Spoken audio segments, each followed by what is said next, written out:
Quand vous avez un handicap, vous êtes amené à anticiper tout le temps. Et donc là, quand vous êtes handicapé, avec un enfant qui arrive, qu'est-ce que vous faites ? Vous anticipez tout le temps. Changer un enfant, lui donner son bain, le garder en sécurité tout le temps. Et même si vous avez un handicap visuel, même si vous êtes complètement aveugle, vous assurez que tout va bien pour lui. En 2015, j'ai interviewé le guitariste et chanteur Raoul Midone dans les coulisses du théâtre de l'Alhambra à Paris, quelques minutes avant qu'il monte sur scène.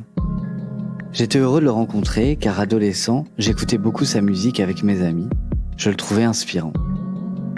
Raoul Midone est non-voyant et ce soir-là, il m'a expliqué que les gens établissent souvent un lien entre son handicap et sa virtuosité. Lui m'a dit que s'il fait de la musique, ce n'est pas parce qu'il est atteint de cécité, mais parce que la musique, c'est sa vie, c'est ce qui le fait vibrer, c'est ce qu'il aime. Rien à voir avec son handicap. J'ai souvent repensé à cette interview lorsque j'ai rencontré Fernando. Il habite à côté de Paris, il est aussi non-voyant, et il est père d'une petite fille qui s'appelle Gudule. Elle a 4 ans, et depuis qu'elle est née, dans la rue, dans les magasins, des gens qu'il ne connaît pas se demandent souvent ouvertement comment une personne en situation de handicap peut-elle être parent. Pourtant, sa faculté à être père n'a rien à voir avec son handicap. Alors comment Fernando affronte-t-il le regard des autres sur sa parentalité ? Comment protège-t-il sa fille de toutes les connotations négatives que renvoie sa situation de handicap ? Et qu'est-ce que sa situation de handicap implique-t-elle vraiment au quotidien dans son rôle de père ? Je suis Antoine Lalanne-Desmé et vous écoutez Parenthèse, le podcast de la Croix-Rouge dédié à des histoires de parentalité.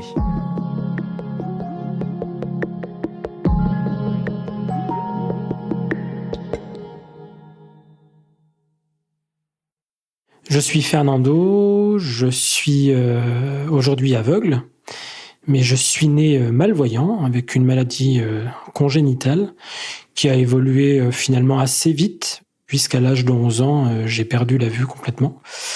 Et du jour au lendemain, des trajets qui pour moi étaient des trajets que je savais faire, comme aller chercher le pain à la boulangerie du quartier, ça devient quelque chose de difficile, voire impossible en réalité. En 2008, j'ai 31 ans et avec ma compagne, qui elle aussi est aveugle, on se pose la question d'avoir un enfant. Et avoir un enfant, quand on est 2 personnes aveugles avec des pathologies qui sont congénitales, donc qui sont présentes dans nos gènes, ça pose la question de savoir si on transmet ou pas ça à un enfant. Pour moi, transmettre mon handicap visuel à un enfant, à ce moment-là, ça m'est insupportable. Moi, en 2008, la question que je me pose, c'est comment être le plus sûr possible que je ne transmettrai pas ma déficience visuelle à un enfant, parce que je suis passé par là. Et donc, je sais combien la société n'est pas prête aujourd'hui à donner sa chance à une personne aveugle pour tout simplement avoir un enseignement digne de ce nom. C'est aussi l'accès à l'emploi qui est extrêmement difficile. On sait qu'aujourd'hui, 3 personnes sur 5 aveugles en France en âge de travailler n'ont pas de travail.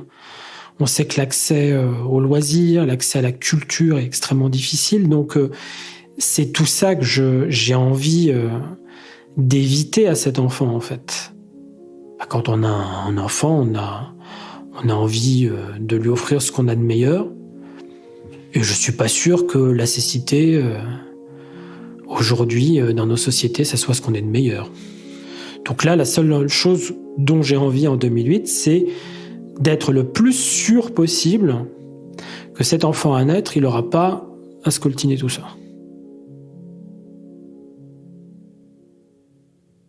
En 2016, on rencontre des spécialistes qui trouvent des mots assez justes sur l'état de la science.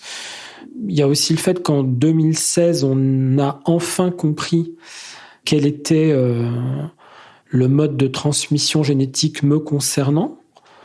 Et donc, ce qu'on comprend aussi, c'est que finalement, a priori, je ne peux pas transmettre ma pathologie à un enfant, puisque ma compagne n'a pas la même pathologie que moi, pas strictement la même. Et que donc, du coup, en tout cas, sur cette pathologie-là, il n'y a pas de chance pour que mon enfant naisse avec ça.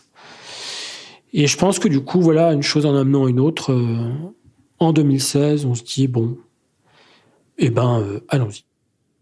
Et donc, fin 2016, on apprend à ce moment-là que ma femme est enceinte, en fait. On est d'abord ému, en fait, vraiment ému. Et puis assez vite, évidemment, se pose la question de comment tout ça va évoluer, puisqu'il y a toujours des risques importants, en particulier en début de grossesse. Et puis forcément, on commence aussi peut-être à se projeter un peu plus en essayant d'anticiper un maximum de choses en réalité.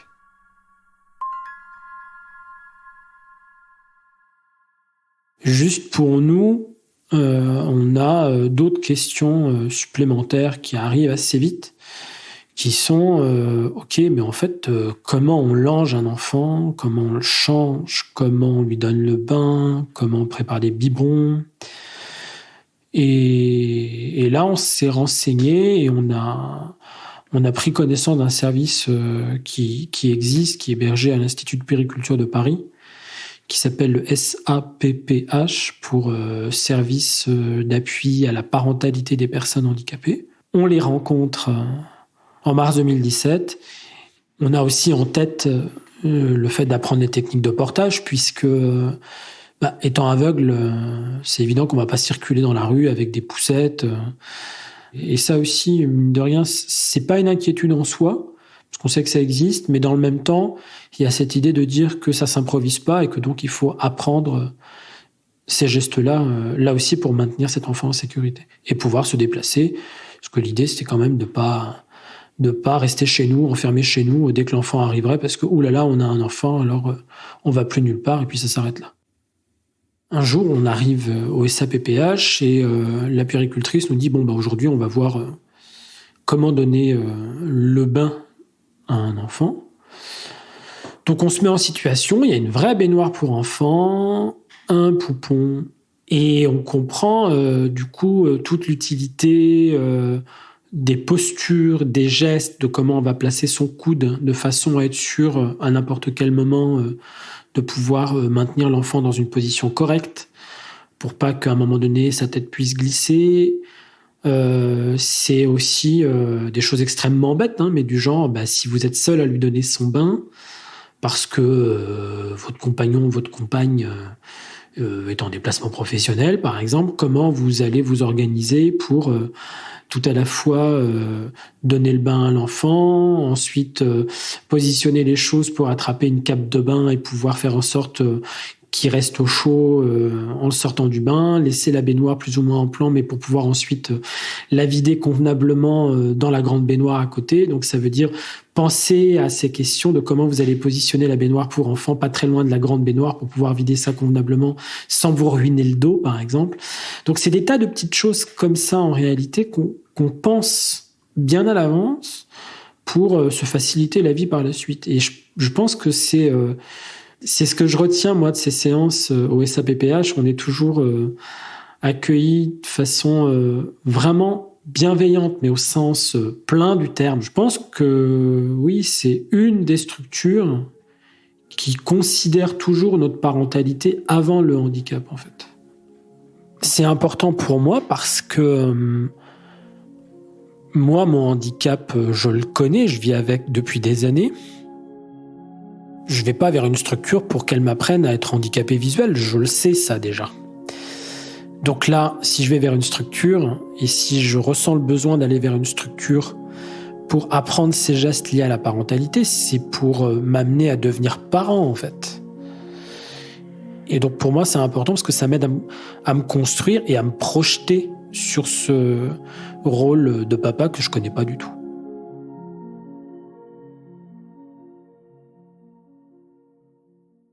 Donc ma fille arrive, elle s'appelle Gudule, et voilà, au bout de pas tout à fait une semaine, mais enfin, ma femme et ma fille rentrent à la maison. On essaie de trouver nos rythmes pendant la journée, pendant la nuit, surtout pendant la nuit. On la découvre, comme elle nous découvre aussi, sans doute d'ailleurs. Et puis forcément, on met en pratique ce qu'on a appris. Tout se passe bien, pas de problème particulier.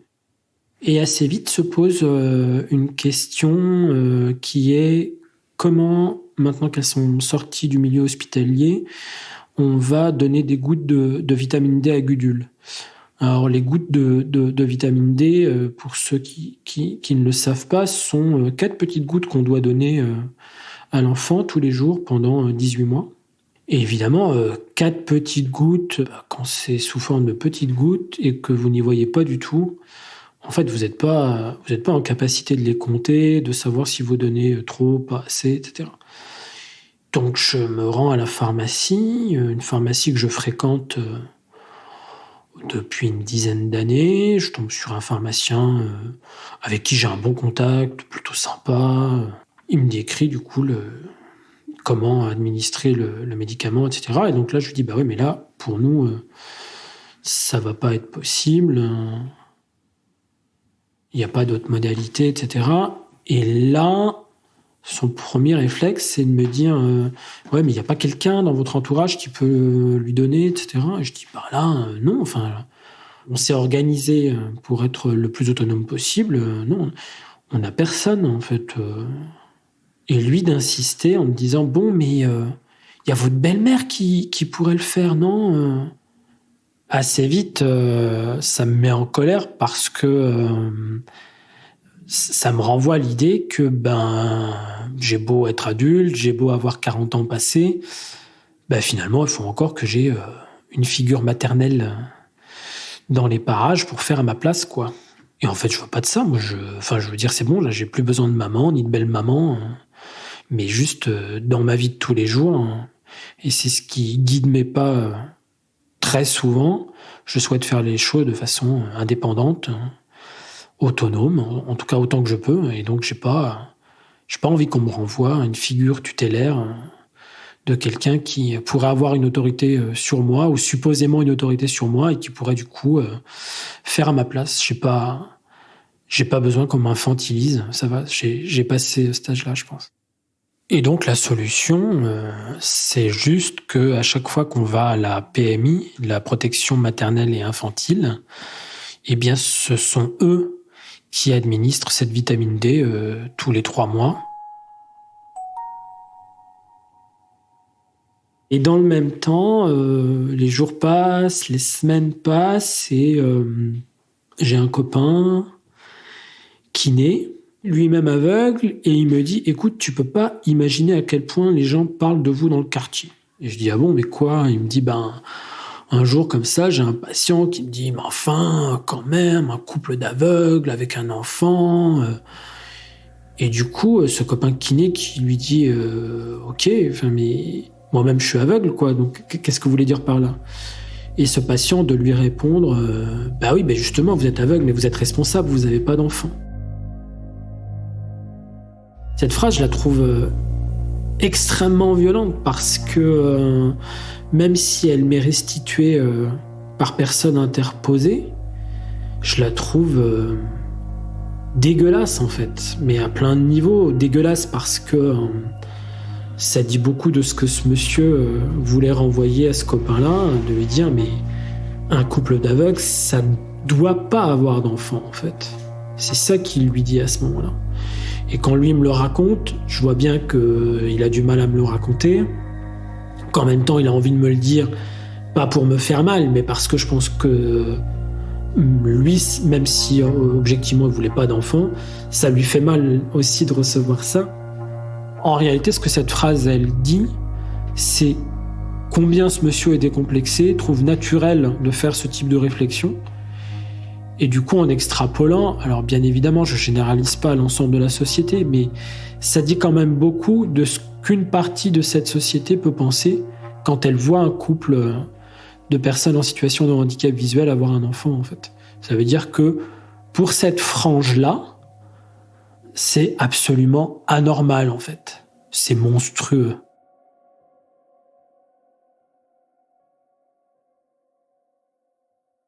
Ce qui m'inquiète quand ce copain me raconte les réactions dans son cabinet, c'est pas le fait que ses patients indélicats puissent poser un regard sur moi, me suivre, évaluer comment je fais les choses bien ou pas dans la rue quand je suis avec ma fille, savoir comment je me comporte. Enfin, ça, à la limite, je m'en fiche, en fait.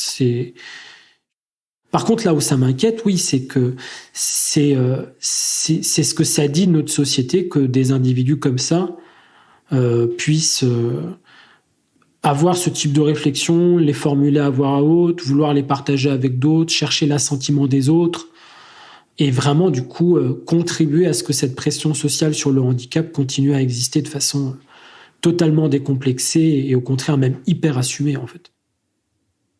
Puis les semaines passent, Gudule grandit, commence à faire de plus en plus de choses, à interagir avec nous.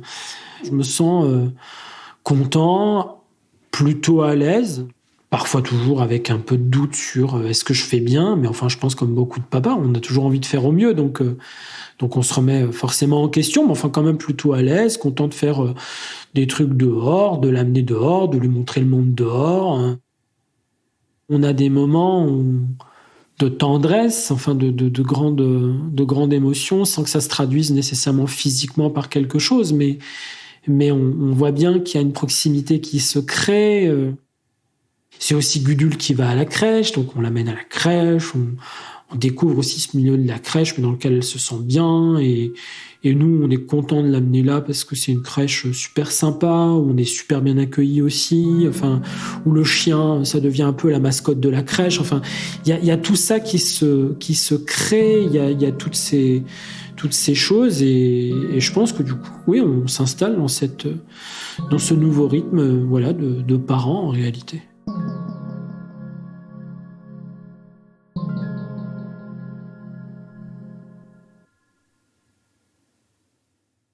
Les semaines passent, voilà, Gudule grandit, elle marche, elle court, elle fait toutes ses années à la crèche, elle rentre à l'école maternelle, et tout se passe bien, et puis finalement, un jour, il n'y a pas si longtemps que ça, on part faire quelques courses un samedi matin, juste tous les deux, comme on le fait de temps en temps, et là, on croise une dame qu'on ne connaît pas, et qui interpelle directement Gudule et qui lui dit il faut bien guider ton papa.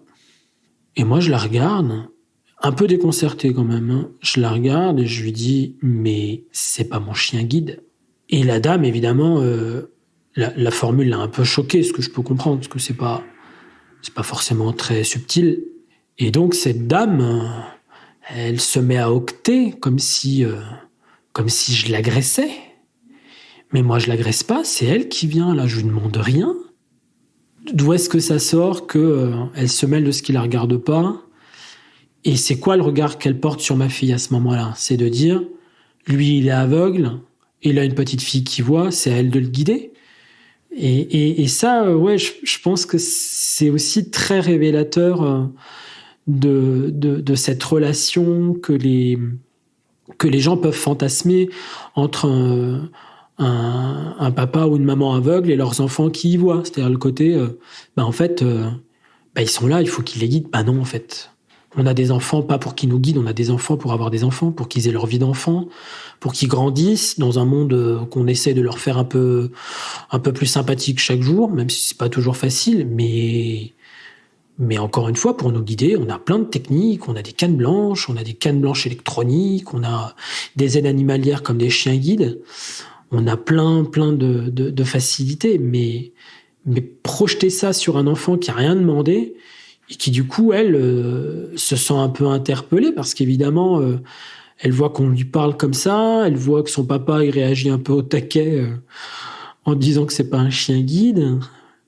Et du coup, elle, un peu plus loin, elle dit « Mais qu'est-ce qu'elle a dit, la dame ?» Et donc, moi, je me retrouve à lui expliquer, à lui dire « Elle a dit qu'il fallait que tu me guides. Mais c'est pas à toi de me guider. » Et donc, le pire, c'est ça, c'est que régulièrement, on est obligé de détricoter cette espèce de bouillasse psychologique que les autres voudraient nous imposer, cette espèce de chape, en fait, sociale. Je sais que si elle grandit en entendant ça, elle peut l'intérioriser et croire que c'est vrai. La normalité, c'est pas ce que les gens posent sur toi, c'est ce que toi tu dois être et c'est ce que nous on crée. C'est pas ce que les gens te renvoient là. Ça c'est leur fantasme, mais c'est pas ta normalité. C'est pas ce que tu es toi. Ma fille, elle a 4 ans, elle a des petites épaules, elle a pas à supporter cette pression sociale et à vivre avec ça en fait. C'est pas son rôle, c'est pas d'aider ses parents parce qu'ils sont aveugles en fait. C'est pas sa vie ça. Ça c'est ce que les autres imaginent, mais c'est pas elle.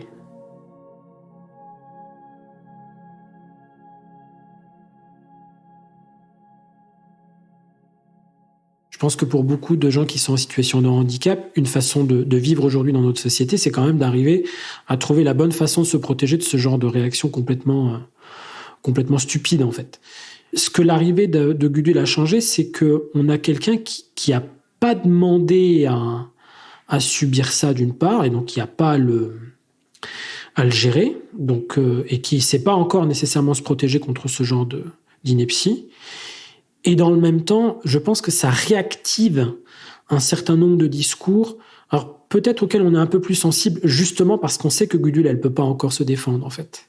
Et donc, du coup, je pense que nous, quand on est face à ce genre de situation, on se projette peut-être aussi un peu, d'une certaine façon, pour voir comment la protéger, elle.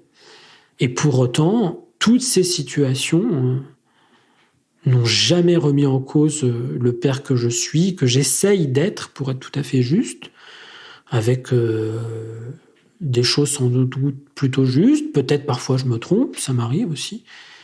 Mais ça remet pas en cause ce que je suis, ça remet pas en cause ce qu'on essaie de construire avec ma femme chez nous, avec Gudule, ça remet pas en cause tous ces moments qu'on passe ensemble à essayer de faire des choses, à partir en vacances, à faire des activités musicales, à faire des activités sportives, tous ensemble. Non, ça n'a jamais remis en cause quoi que ce soit. Strictement jamais. Ça me conforte malheureusement dans l'idée que la société est toujours pas prête à vivre avec des gens qui sont différents de la normalité, entre guillemets, ça c'est sûr. Mais ça n'a jamais remis en cause ce que je suis. Donc je vois pas pourquoi le regard des autres va remettre en cause le fait que je vive, en fait. Je vais pas nier ce que je suis et du coup mettre entre parenthèses ma vie parce que les autres portent un regard sur moi. Après, si les gens ils ont du temps à passer, à réfléchir ou se projeter sur ce que c'est que d'être parent en situation de handicap et comment c'est nul et comment ça pose un certain nombre de problèmes et comment on ne devrait pas être parent, je dirais que c'est leur problème à eux. C'est triste pour eux qu'ils aient autant de temps à perdre à ça, mais moi, en attendant, je vis ma vie, j'ai un travail, j'ai des activités, j'ai des amis, j'ai une fille avec qui on partage plein de chouettes moments, où on fait plein de trucs ensemble. Et puis, voilà, je suis un papa comme les autres. Différemment, mais comme les autres. Vous venez d'entendre Fernando nous raconter son histoire de parentalité à mon micro. Mathieu Gasny a fait le montage, la réalisation et le mix de cet épisode. Fatoumata Sylla a apporté son aide à la production et la musique a été composée par Jean Thévenot. Parenthèse est un podcast proposé par la Croix-Rouge et produit par Louis Créative, l'agence de contenu audio de Louis Média. À très vite pour de nouvelles histoires.